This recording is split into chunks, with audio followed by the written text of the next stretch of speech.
èmi post ni torí àwọn situation tá à ń face èmi ṣáà post bí wọ́n ṣe wọnú díẹ̀ mi nìyẹn. Kí ló ṣe é? Ṣé kò sí nǹkan kan? Ta ló ń bá ẹ jà? Ta ló ń bú ẹ? Kí ló dé? What is the condition? What happened to you? Bó ṣe bèrè bẹ́ẹ̀ gbọ́ kàn fi consign. Ọ̀dẹ̀ kì í ṣọmọ kékeré. Bá sọ wọn kó tètè sú mi jàre. Mo bá explain bá ṣe rìn àjò wọn fún wọn. Owó iná ló padà fẹ́. Bọ̀bọ́ yẹn ni. Oh, really? That's good of you. Kí ni discipline ẹ̀? Mo bá sọ fún wọn. Okay. Ṣé wọ́n ní kí n bá get iṣẹ́ ni? Abọ́kọ ẹ̀. Mo jẹ́ kó yẹ pé iṣẹ́ tèmi ṣe ń ṣe. Ọ̀nà síláàdì tí mò ń gbà yẹn. It's okay. Kọ́bọ̀kọ́ mi get iṣẹ́. Mo bá ní no problem. Wípé ǹjẹ́ òun náà wà tó pé wà ní lọ́fíìsì. Àǹtí ṣeun. A bá lọ rí wọn. Mo sọ fọ́kọ mi pé ẹnìkan báyìí o tí mo mọ̀ bí a bí ọ̀nkù mi ṣá o àkàn tó bá pé pàtó náà bẹ́ẹ̀ náà rẹ́ brọ́dà mi ṣàṣọ fún mi wípé ìgbà tí mo post nǹkan tó bá mi sọ because sọ̀rọ̀ date or no date mọ́ everything mo play fọ́kọ mi. Ó ní tó máa ń ká ara wọn so àlọ́ síbẹ̀ nígbà tí a dọ́ ọ́fíìsì wọn a jókòó síta àti ṣe a jókòó síbi reception jàre receptionist tó sọ pé wọ́n bí sí gbogbo ń bọ̀ apáyé à ń bọ̀ ìgbà tó pẹ́ díẹ̀ wọ́n ní kí receptionist wọn kó pè wá nígbà tó pè wá ó wá pè mí ó ní wọ́n pè mí mo ní we came together ó ní no ó ní wọ́n ní kiri ní kí n wá ní bá lọ bẹ̀ wọ́n bá ní ọmọge ṣé wọ́n ti kọ́ tó ṣẹlẹ̀ ìjọ ti pàfíra láti yẹn kí ló ṣẹlẹ̀ no now tó bá mi ṣeré tí mo ti wà pàdé mi wọ́n ti jókòó tí ẹ̀ tó kàn kú kájọ ní àjọṣepọ̀ and you left because of this guy ẹ má sọ bẹ́ẹ̀ mọ́ past tense nìyẹn ó tọ́ ni no àwọn kọ̀ wọ́n mi létí mi èmi ní ìsìn wá dé nísìnyí ká níjọ́ yẹn àwọn ti ṣe kó má lọ ọjọ́ yẹn ṣe mọ̀ pé ó ṣe ṣe kó má fẹ́ bọ̀bọ̀ yìí bọ̀ táwọn wá rí ẹ ojú ọ̀nà fẹ́ràn fi wò ẹ bó ṣe twist ọ̀rọ̀ yẹn ní so ó dá kéèyàn dá ọmọ gidi dẹ̀ níwọ náà àṣé bí mo ṣe dìde tí mo ṣe ń tẹ̀lé lẹ́yìn yẹn tí mo ti débẹ̀ yẹn ó lọ pe ọkọ mi náà ni pé wọ́n ń pe ọkọ mi so ọkọ mi ti dẹ́nu ọ̀nà ọ̀rẹ́ ó dẹ̀ ti mú yẹn lára ọmọ gidi ní so a ti sọ ọ̀rọ̀ bẹ̀rẹ̀ wọ̀ kó máa bọ̀ kó kanlẹ̀kùn ó kọ́ bọ̀ ọmọ gidi ní ẹ̀kúdà àbúkọ ìwáṣẹ́ máa búkọ ìwá iṣẹ́ wà kanlẹ̀kùn tó kanlẹ̀kùn ní kọ́mi àṣé bó ṣe wà ní ẹnu ọ̀nà làwọn ti ń rí níbi kọ̀ǹpútà tó fèsì wọ́n ti rí pé ó wà lẹ́nu ọ̀nà màdébùkọ̀ ìwáṣẹ́ wọ́n gidi ní ẹ̀ you are a very good girl ṣé o trust ọkọ ìṣá mo trust ẹ o ṣú ọ̀pọ̀pọ̀ èèyàn gidi ni gbogbo ìkó tó bá lówó lọ́wọ́ kò ní disappoint ẹ kò ní disappoint mi ọkùnrin gidi ni àjò sàn ẹgbẹ́ mi wọ́n ṣe kí n fọkọ mi no má wùlẹ̀ kúnlẹ̀ bó ti dìde mo ti fẹ́ kó wùlẹ̀ kúnlẹ̀ àṣé bí wọ́n ṣe ń bá mi sọ̀rọ̀ yẹn àṣé ọkọ mi ti wà lẹ́nu ọ̀nà kò dé iṣẹ́ àwọn ọkùnrin tó pé pẹ̀ tó bá yá nísìn a máa wò bí àǹgàn kan wà láàrin mi àti ìyàwó òun because I don't mi fẹ́ dálé yúrò no ọkọ mi trust me ó mọ̀ kébì ní ṣe nǹkan bẹ́ẹ̀ ó mọ̀ because I am not here to help you kí n gba nǹkan díẹ̀ bó ti mọ̀ ẹ́ nísìn báyìí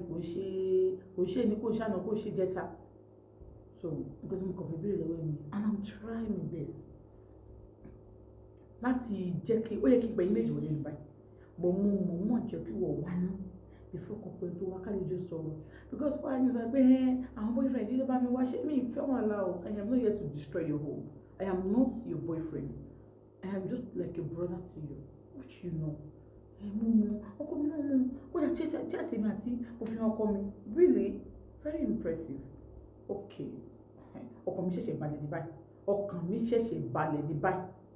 now okay màá ní kí Yusuf ọkọ ẹ̀ kó wọlé mo ṣe kọ̀lẹ̀kùn bó ṣe bí wọ́n ṣe gbé fóònù tó máa gbé báyìí kàn tẹ fóònù báyìí ó kàn kọ̀lẹ̀kùn who's there it's me sir wọ́n dárúkọ rẹ̀ ọkọ mú nìyẹn okay kọ́ mi ó wà wọlé wájú wọ́n á ní ṣé òbínú kí mo ní kó pé ìyàwó wa báyìí á ní ìbínú sà mo ti mọ̀ ìyàwó ẹ̀ mo dàbí ẹ̀gbọ́n sí ìyàwó ẹ̀ ni àbí kò sọ fẹ́ báyìí jẹ́ ó sọ fún mi ó ní ọ̀rẹ́ brọ́dà wọn so mi ò dẹ̀ fẹ́ kí lè ní dàrú because ẹ̀yin ọmọ ọ̀sìn yìí ló máa di ẹni tó lọ́wọ́ máa ṣe lọ́dọ̀ ẹ̀ mi ò mọ̀ rí mi ò ṣe kí ni I don't want such things to happen so now ìyàwó ẹ̀ ó ní kí n bẹ́ẹ̀ wá òun bẹ́ẹ̀ bá wá ṣẹ́ because I don't know you but ó ní pé kí n bẹ́ẹ̀ wá ṣẹ́ so you be our we need the interview yeah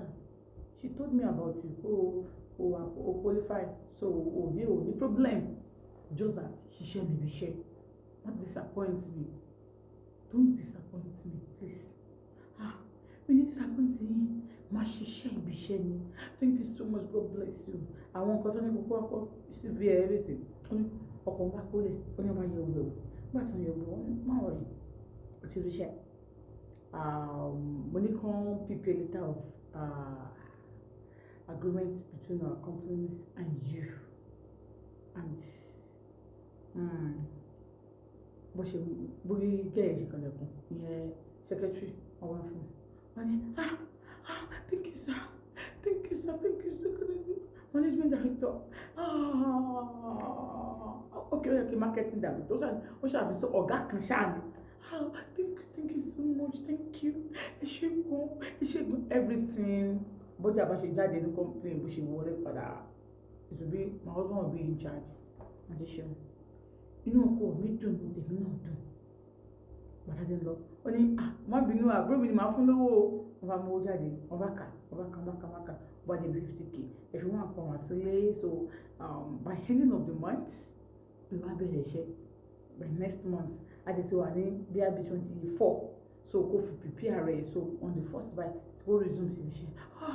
thank you God bless you thank you amen náà bá lọ kó n tó délé wọn ní àwọn méjì kúrò bẹ́ẹ̀ àwọn jọlọ gàtà ọmọ adélé tó ní kó ń pè wọn ẹ ṣé gan sa God bless you ẹ ṣé kíní kan ọba sẹ́yìn ọba ní ọ̀hún ti wà ókè pé ó ṣàkíyèwò àǹtí ṣeun wọ́n ti send message kan sóhun yẹn views once kí ló ń fi síbẹ̀ voice note ni pè mí tí ìwọ nìkan bá ti dá dúró tí kò sí ọkọ ẹ nílé ok mo sáré delete ẹ mo lè pè mí kẹ onígbàjọ pọkàn mi ṣe jáde pé kóun lọ ṣe 1 or 2 days kóun lè gẹrun kóun ṣe everything mọ ọkùnrin ó ní ló bá pè wọn bá ní ṣé ìwà àtọkọ ẹjọ ń lo the same phone ní rárá so you trust your husband débi pé àbí mi ní kí n sọ pé trust débi pé òun fi message mi ọkọ ẹ o tiẹ̀ mọ̀ bí mo jẹ́sẹ̀ tẹ̀tẹ̀lẹ̀ ó ní ẹ stop jàre ok no problem tó bá ti di ọ̀la ní táìmù báyìí wàá rí mi níbi báyìí ibi báyìí ilé ní kì í ṣe hotel o don't think I want to take you to hotel I need to talk to you and you must not tell your husband o gbọ́dọ̀ sọ fọ́kọ ibi tó ń lọ ibo ni má fẹ́ sọ fọ́kọ mi kó mo lọ I don't know I don't care just do something okay oníbọ̀kọ̀ mi ṣe dé máa sọ fún mi pé wo babe mo lọ sí church àwọn sista alágbọ́já wọ́n invite òun sista wo lóun ṣáà mọ bóun ṣe parọ́ pé church wo ló lọ wọ́n invite òun àwọn ògbóyò lọ́bẹ̀ ó lọ́kàn wọ́n dẹ̀ trust òun ó ní òkè pé ìpàdé àwọn obìnrin ni o pé ọkọ mi gbọ́dọ̀ ṣe ó lóun ṣáà mọ bóun ṣe sọ owó ẹ̀ fún olùbánikọ́ òun ó ní bóun ṣe lọ nìyẹn ó láti ṣe òun gbéra nígbà tó ń débẹ̀ ilé yẹn fine house ní nǹkan lẹ́kùn òun wọlé pàtàkì gbogbo òun ò bá anybody ju àwọn ẹ̀wọ̀n náà wá sí gate fún òun wọlé sí òun ò bá anybody ilé ni normal ilé ni ó ní bó ṣe ní wọ́n ní wò ó gbọ́dọ̀ pay price fún iṣẹ́ tó ń fún ọkọ ẹ̀ ìjọ yẹn tí ara wọn ṣe move tí ò jẹ́ káwọn dá yẹn ó dùn àwọn gidi gan àwọn dé sọ pé níbi táwọn bá rí ẹ àwọn gbọ́dọ̀ dà tàtàwọn ò dà jọ yẹn